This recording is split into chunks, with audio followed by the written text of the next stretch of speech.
अगर आप ये समझ रहे हैं कि कोरोना की एक लहर आई, दूसरी आई, फिर तीसरी आएगी, फिर धीरे धीरे वैक्सीन सभी को लग जाएगी, कोरोना का किस्सा खत्म हो जाएगा, ये बीमारी चली जाएगी, जैसे कि 100 साल पहले स्पेनिश फ्लू 3 साल तक रहने के बाद खत्म हो गया। अगर आप इस थ्योरी पर यकीन करते हैं कि कोरोना एक दिन खत्म हो जाएगा, तो यह खुलासा आपको परेशान करने वाला है। कोरोना के अंदर जो कुछ वैज्ञानिकों को मिला है, उससे तो यही लगता है कि यह तबाही सोच से भी ज्यादा बड़ी है। यह संघर्ष अभी लंबा है। इसी मुद्दे पर रक्षा विशेषज्ञ कर्नल दानवीर के साथ आप देखिए हमारी यह खास पेशकश। क्या कोरोना के अंदर एड्स है? क्या कोरोना को सांस के जरिए HIV जैसा लाइलाज संक्रमण पैदा करने के लिए बनाया गया? एड्स में इंसान किसी एक बीमारी नहीं बल्कि कई अंगों के खराब होने यानी मल्टी ऑर्गन फेलियर से मारा जाता है। क्या कोरोना के अलग अलग वेरिएंट्स जिस तरह शरीर के अलग अलग हिस्सों को निशाना बना रहे हैं, वो कोरोना के अंदर मौजूद HIV जैसे सीक्वेंस का खेल है? अमेरिका के वायरोलॉजी लैब में काम करने वाले 3 भारतीय वैज्ञानिकों ने हाल ही में ये पता लगा लिया था कि कोरोना के अंदर एड्स पैदा करने वाले वायरस के सीक्वेंस में मौजूद 4 हिस्से मौजूद हैं, जो इस बात की ओर इशारा करते हैं कि कोरोना के जीनोम के साथ एड्स वायरस के जीनोम को भी जोड़ने की कोशिश की गई। अगर ये सच है तो सोच लीजिए कि पूरी दुनिया तबाही और बर्बादी के किस ढेर पर बैठी है। इसी मुद्दे पर रक्षा विशेषज्ञ कर्नल दानवीर के साथ देखिए आज का नेशनल डायलॉग। ये बात बहुत हैरान करने वाली है कि कोरोना वायरस के अंदर HIV का जीनोम पाया गया है। इसका मतलब यह है कि एड्स वायरस के खिलाफ वैक्सीन बनाने के लिए जो गेन ऑफ फंक्शन की रिसर्च चल रही थी, उसकी झलक कोरोना वायरस के अंदर पाई जाती है। तो यह बात हमको अभी तक आधिकारिक तौर पर क्यों नहीं पता लगी? क्या इसके पीछे फौची और उसका वायरस गैंग है? क्या है ये कहानी? देखिए ये रिपोर्ट। ये शख्स इस ओहदे पर आज से नहीं बल्कि 1984 से बैठा हुआ है और लगातार अमेरिका की स्वास्थ्य व्यवस्था के सबसे ऊंचे ओहदे पर अमेरिकी राष्ट्रपति का स्वास्थ्य सलाहकार। अब हम आपको दिखाते हैं कि एंटनी फाउची ने पिछले 27 साल से अमेरिका को कौन सा सपना बेचा है। 1984 में अमेरिकी सरकार को बेचा गया वो सपना था एड्स की वैक्सीन बनाने का।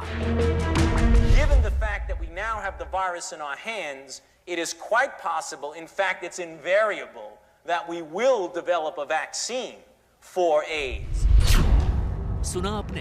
एंटनी फाउची ने जो बात 1984 में अपना करियर शुरू करते हुए की थी, वो बात आज भी वो कर रहा है, लेकिन एड्स की वैक्सीन आज तक नहीं बनी। एक बार फिर सुनिए, अमेरिका के साथ पूरी दुनिया को कौन सा सपना बेचा था एंटनी फाउची ने। Given the fact that we now have the virus in our hands, it is quite possible, in fact it's invariable, that we will develop a vaccine for AIDS. AIDS की vaccine बनाने की ही आड़ में Anthony Fauci ने gain of function के नाम पर चल रहे कई वायरोलॉजिकल लैब्स को अमेरिकी फंड्स मुहैया करवाया। उसमें चीन का वो वुहान लैब भी शामिल था, जहां कोरोना के वायरस को मैन्युफैक्चर किया गया।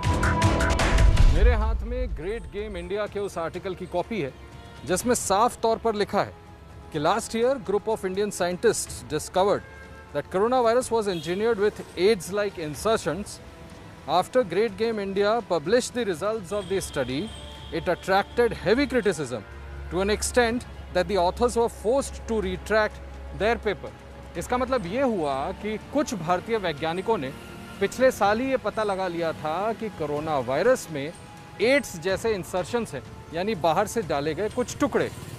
इसके पब्लिश होने के बाद काफ़ी आलोचना हुई, जिसके बाद अचानक वैज्ञानिकों ने इस पेपर को वापस ले लिया। आखिर अचानक ये सब हुआ कैसे? इस सब के पीछे भी एक ही शख्स का नाम सामने आता है, एंटनी फाउची। एंटनी फाउची के कुछ ईमेल लीक हुए और इन लीक्ड ईमेल से यह पता लगता है कि एंटनी फाउची ने भारतीय वैज्ञानिकों को धमकाया और धमकाकर उनके द्वारा किया गया एक रिसर्च, उसका पेपर विड्रॉ करवाया। वो इसलिए कि उनके रिसर्च पेपर में यह बात निकल के सामने आ रही थी कि कोरोना वायरस के अंदर HIV जीनोम है। मतलब साफ है कि एंटनी फाउची ने अपनी ताकत का दुरुपयोग करके ये कोरोना वायरस तैयार करवाया। ये कोई खांसी, जुकाम और बुखार के लिए नहीं, बल्कि एक इंसान को मारने के लिए तैयार किया गया वायरस हो सकता है। इसको एक कॉन्स्पिरेसी थ्योरी बनाकर डिसमिस कर दी जाए। बाद में धीरे धीरे ये पता लगा कि डॉक्टर फाउची ने ही ये रिसर्च वुहान, चाइना में जहाँ ये वायरस ओरिजिनेट हुआ, वुहान के इंस्टीट्यूट ऑफ वायरोलॉजी में उसकी फंडिंग दी थी, एक दूसरे NGO के थ्रू, इको हेल्थ अलायंस के थ्रू, और डॉक्टर फाउची ने अमेरिका में कई लैब्स में गेन ऑफ फंक्शन रिसर्च की फंडिंग दी थी, जहां पर इस तरह के ज़्यादा इन्फेक्शस वायरस बनाए जा सकें, आर्टिफिशियली क्रिएट करे जा सकें। धीरे धीरे ये बात भी निकल कर आई कि डॉक्टर फाउची जो हैं, क्योंकि वो करीब सारे साइंटिस्ट और वायरोलॉजिस्ट की फंडिंग करते हैं नेशनल इंस्टीट्यूट ऑफ हेल्थ और NIH के द्वारा, तो उनकी बात को कॉन्ट्रडिक्ट करने के लिए बहुत कम साइंटिस्ट तैयार हैं, क्योंकि उनकी फंडिंग ख़त्म हो जाती है। तो ये एक बहुत ही खतरनाक खेल हुआ और सिर्फ इसलिए किया गया, इसलिए इसको झुठलाया गया कि जिससे डॉक्टर फाउची की जो जवाबदेही है कि उन्होंने ऐसा खतरनाक रिसर्च को फंडिंग दी जिसके चलते हुए ये वायरस, खतरनाक वायरस बनाया गया और लेबोरेटरी से लीक हो गया। ये बहुत ही गंभीर बात है। कोरोना के अंदर HIV के अंश की मौजूदगी से और ज़्यादा मारक बना रही है। आप अपने टीवी स्क्रीन पर देख सकते हैं कि कैसे ये दोनों वायरस हमारे शरीर पर अटैक कर रहे हैं। HIV जहां हमारे सेल्स के केंद्र तक जा पहुंचता है और एक एक कोशिकाओं को कब्जा कर लेता है, जबकि कोरोना केंद्र तक ना पहुंचकर चारों ओर बढ़ता है और एक एक कोशिकाओं को वैसा बना देता है। सबसे बड़ी बात यह है कि HIV का वैक्सीन तैयार करने के लिए एंटनी फाउची ने अमेरिका की जनता के लाखों करोड़ों रुपए जाया करवा दिए, और अभी भी अमेरिका इस वैक्सीन को तैयार करने से कोसों दूर है, और यही एंटनी फाउची की हताशा का कारण है। अब सवाल यह है कि क्या इसी हताशा के चलते एंटनी फाउची कोरोना वैक्सीन के शोध में अड़ंगे लगा रहे हैं?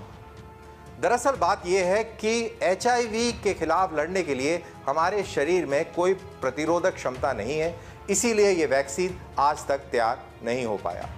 वहीं कोरोना की वैक्सीन में मिली सफलता से एक बहुत बड़ी उम्मीद जगी है। There is no evidence of natural protective immunity, and vaccine development for HIV has proven to be very difficult now 30 years into the epidemic. So the hope is that there will be natural protective immunity for COVID-19. America के Moderna ने जिस तकनीक से corona की vaccine बनाई है उसे mRNA कहते हैं, और इसी तकनीक से हाल में बनी एक एड्स की वैक्सीन ने 97% सफलता हासिल की है। और इसीलिए कहा जा रहा है कि एड्स की वैक्सीन और कोरोना की वैक्सीन में भी कुछ तो घालमेल है, क्योंकि दोनों को बनाने की तकनीक एक ही है। Well, we're talking about vaccines this morning, but not in relation to COVID-19. A new vaccine for HIV is generating a lot of excitement after its first in-human trial showed a 97% success rate. Adding to the excitement, the team of researchers behind the HIV vaccine have partnered with Moderna for phase 2 to create a version of it using mRNA technology. That's the same technology that was used to rapidly create successful COVID-19 vaccines. पूरी दुनिया तकरीबन पिछले 2 साल से corona के खिलाफ जंग लड़ रही है। वैज्ञानिकों को अभी तक इस कोरोना वायरस के स्रोत का पता नहीं चल पाया है। बहुत सारी अफवाहें फैली हुई हैं। कोई कहता है कि ये साजिश है, कोई इसको बायो वेपन कहता है, तो कोई बायो टेरर। वहीं हमारे वैज्ञानिकों के ऊपर भी दबाव डाला गया, और इस दबाव के चलते इन्होंने अपने उस पेपर को विड्रॉ कर लिया जिसमें कोरोना वायरस के अंदर HIV जीनोम की मौजूदगी की बात कही गई है। ऐसे में बहुत सारे सवाल उठे हैं, और हम भी मानवता से जुड़े सवाल उठा रहे हैं। इस मानवता से जुड़े हुए सवाल के साथ आप देखिए नेशनल डायलॉग का वो एंड नोट, और जानिए उस शख्स का नाम जिसकी वजह से इस खबर को ये आयाम मिला। ये है जगापति रायडू, हैदराबाद के रहने वाले।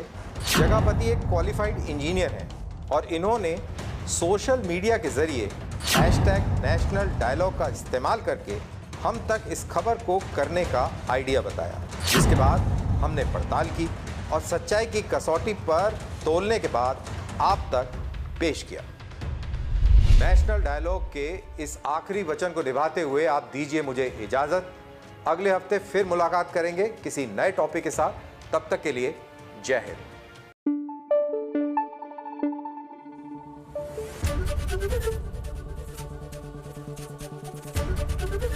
एबीपी न्यूज आपको रखे आगे।